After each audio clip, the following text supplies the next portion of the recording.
खाली गेलो. Okay okay yes yes yes yes yes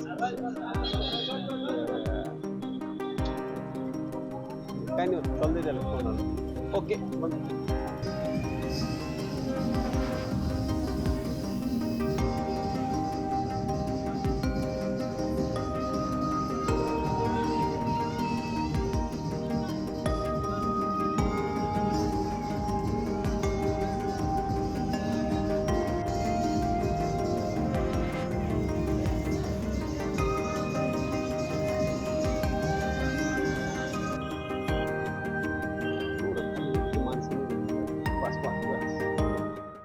Chhatrapati Shivaji Maharaj यांची जयंती संपूर्ण जगभरात साजरी केली जात आहे आणि बुलढाणा शहरात देखील अनोख्या पद्धतीनं त्यांना अभिवादन करण्यासाठी ऑफिसर्स बुक सेंटर आणि अभ्यासिका यांच्या वतीनं जे आहे एक चित्र जे आहे छत्रपती शिवाजी महाराजांचं हे रेखाटलं गेलेलं आहे आणि ते बुलढाणेकरांसाठी एक मोठी या ठिकाणी बघण्यासाठी गर्दी होत आहे.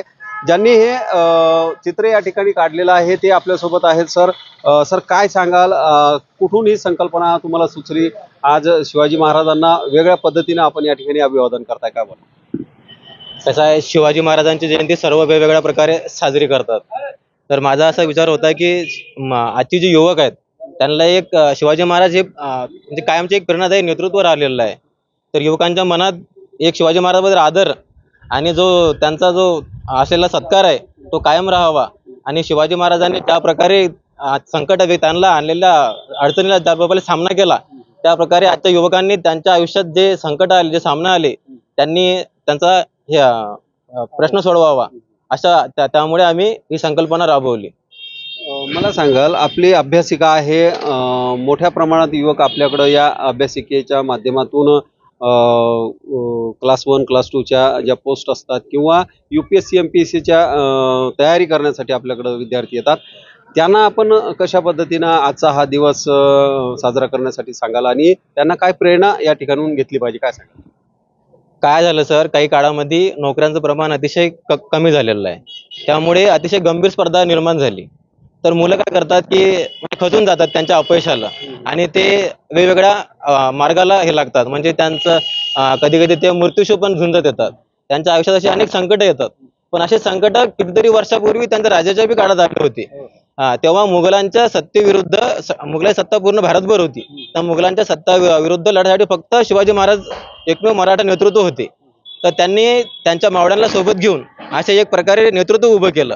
वेगवेगळ्या जाती, धर्म, पंथ या सर्वांनी त्यांनी सोबत घेतलं आणि एक यशस्वी झुंज दिली.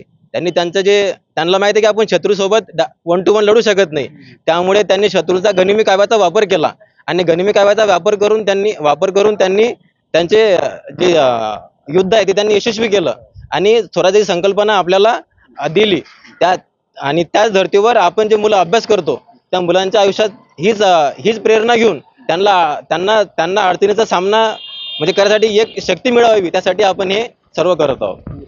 तर छत्रपती शिवाजी महाराज यांचा गनिमी कावा आणि सर्व 18 पगड जातीचे मावळे सोबत घेऊन महाराजांनी महाराष्ट्रातलं स्वराज्य उभं केलं आणि त्या स्वराज्य उभं करत असताना त्यांना देखील सातत्यानं संघर्ष करावा लागला. ज्यांनी हे चित्र काढलेलं आहे ते आपल्यासोबत आहेत.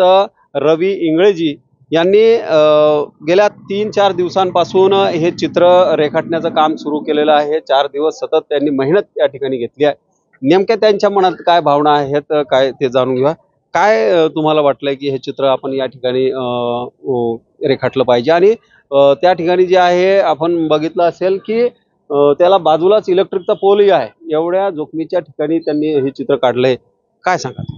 जीवनामध्ये आपल्याला काही करायचं असेल तर संघर्ष करावाच लागतो. जसं शिवाजी महाराजांनी जे केलंय, तर माझ्याकडून जे काही होत असेल समजा त्यांचं ते लोकांपर्यंत पोहोचवण्यासाठी तो मी प्रयत्न केला, एक साधासा आणि सोपाचा, आणि कंटिन्यू असं मी करत राहणार. काय युवकांना काय सांगा? युवकांना बस संघर्ष हाच प्रयत्न असतो. संघर्ष केल्याशिवाय पर्याय नसतो दुसरा काही. ते केलं तरच आपण काहीतरी घडतो आणि घडणारच. खचून जाणं हे चांगलं नाही.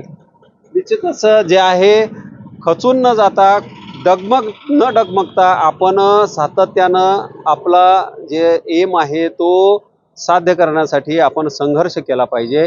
हे देखील या ठिकाणी जे आहे ज्यांनी चित्र काढलंय रवी इंगळे यांनी या ठिकाणी स्पष्ट केलं आहे. ते चित्रकार आहेत.